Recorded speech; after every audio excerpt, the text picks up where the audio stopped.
নমস্কার বন্ধুরা, আমার এই নতুন চ্যানেলে আমি আজকে প্রথম একটা রান্নার ভিডিও তোমাদের সাথে শেয়ার করছি। আমি আজকে তোমাদের সাথে যেটা শেয়ার করছি লাউ চিংড়ি। আর এই লাউ চিংড়ি খেতে এতটাই সুস্বাদু হয় যে তুলনাই হয় না কোনো আর সব রান্নার সাথে। তো চলো কী করে রান্না করছি তোমরা দেখে নাও। দেখতে পাচ্ছ আমি কড়াইটা গরম করে তার মধ্যে তেল দিয়ে নুন এবং হলুদ দিয়ে একদম গুঁড়ি গুঁড়ি মাছ, সেই মাছটাকে আমি সুন্দর করে লাল করে ভেজে নেব। এইবার এই মাছটা লাল করে কড়া করে ভেজে নিয়ে নামিয়ে দেব। মাছটা যত সুন্দর করে ভাজা হবে এবং লাল মুচমুচে করে ভাজা হবে, খেতেও ততটা টেস্টি হবে। এই মাছটা দুরকমভাবে ভাজা যায়, তেল দিয়ে এবং তেল ছাড়া। যদি তোমরা তেল ছাড়া চিংড়ি মাছ কী করে ভাজা যায় জানতে চাও তাহলে অবশ্যই কমেন্টে জানাবে।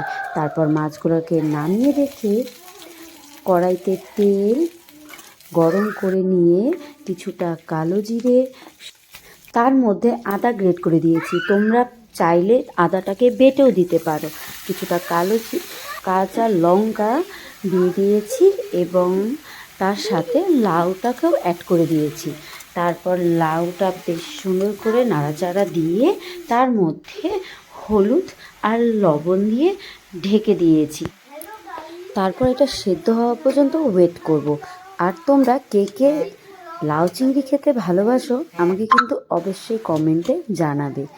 তো আর এত সহজভাবে লাউ চিংড়ি রান্না হয়ে যায় সেটা যদি তোমরা কেউ আগের থেকে জানতে, সেটাও আমাকে কমেন্টে অবশ্যই জানাবে। তো দেখো আমাদের লাউটা কিন্তু বেশ সিদ্ধ হয়ে গেছে। এখন আমি ঢাকনা নামিয়ে এটাকে একটু নেড়ে চেড়ে নেব। তারপর জলটা একটু টেনে গেলেই আমি তার মধ্যে সেই মুচমুচে করে ভেজে রাখা চিংড়িগুলো অ্যাড করে দেব।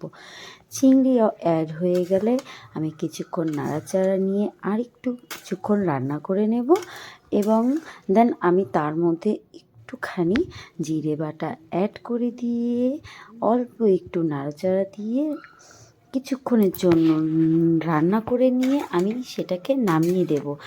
তো তোমরাই বলবে রান্নাটা কেমন হলো। আর এরকম লাউ চিংড়ি